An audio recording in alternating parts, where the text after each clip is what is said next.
किसका पुत्र पत्नी किसी अन्य पुरुष से पुत्र प्राप्त कर ले तो उस पर किसका अधिकार। एक गांव में एक गरीब आदमी रहता था।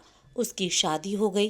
कुछ दिनों बाद वह पत्नी से बोला, मैं बाहर व्यापार करने जा रहा हूँ, आज ही के दिन 1 बरस बाद लौट आऊंगा।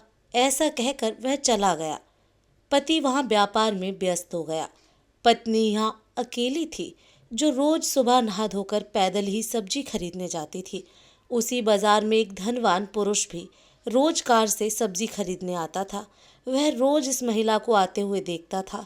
एक दिन वह उस महिला से बोला, आओ मैं आपको घर तक छोड़ दूंगा। नहीं, मैं चली जाऊंगी, डरो मत, मेरा घर भी अगली गली में है, मैं आपको सकुशल पहुंचा दूंगा।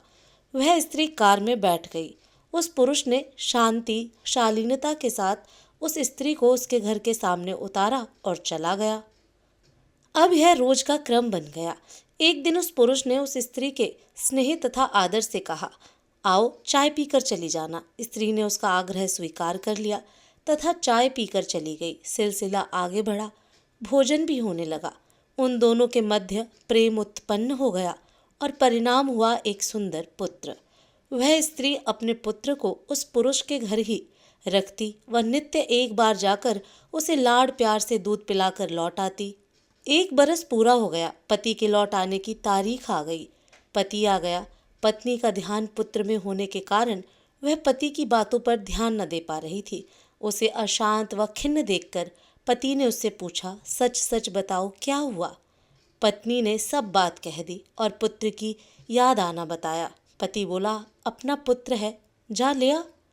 पत्नी गई और जाकर उस पुरुष से बोली कि मेरे पति आ गए हैं और मैं अपना पुत्र लेने आई हूँ। वह पुरुष बोला, पुत्र नहीं दूंगा, वह मेरा है।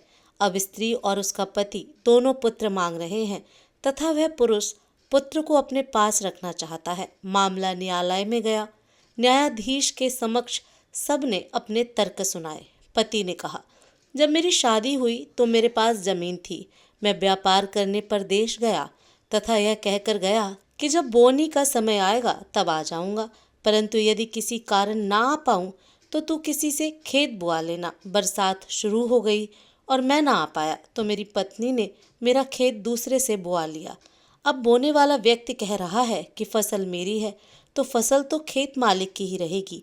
बुआई करने वाला चाहे तो मजदूरी ले ले, परंतु फसल पर अधिकार तो खेत मालिक का ही रहेगा। उस पुरुष ने कहा, मैं एक रोज सैर करने गया। सड़क पर मुझे एक खाली डिब्बी पड़ी मिली। मैंने इधर उधर देखा, मुझे कोई डिब्बी का मालिक दिखाई न दिया। डिब्बी सुंदर थी। मैंने डिब्बी उठा ली तथा अपने जेब में एक हीरा निकालकर डिब्बी में रख दिया। दूसरे दिन मुझे एक आदमी मिला। वह कहने लगा, यह डिब्बी तो मेरी है। मैंने डिब्बी में से हीरा निकालकर अपने पास रख लिया और डिब्बी उसके मालिक को लौटा दी। अब वह आदमी कहता है कि हीरा भी मुझे दो। हीरा तो मैंने रखा था तो हीरा तो मैं ही रखूंगा। उसकी डिब्बी में वापस देने को तैयार हूँ, पर हीरे का मालिक तो मैं ही हूँ। पत्नी ने कहा, जब मेरी शादी हुई तो मेरे पिता ने एक भैंस दी थी। भैंस दूध देती थी। एक दिन मेरे पास जामन नहीं था। मैंने एक पड़ोसी से मांगकर जामन ले लिया, दूध जमा लिया, फिर उस दही को मथकर घी निकाला। अब वह जामन देने वाला कह रहा है कि घी मेरा है। घी तो उसका ही रहेगा जिसका दूध था। जरा सा जामन दे देने से घी उसका कैसे हो सकता है।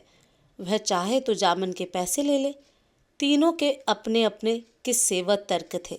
तीनों की बात सुनकर न्यायाधीश महोदय ने संन्यास ले लिया। अब पुत्र किसे मिलना चाहिए, क्या जवाब किसी के पास है? विषय पर विचार करके लाइक, कमेंट और शेयर करके पेज को फॉलो भी करें।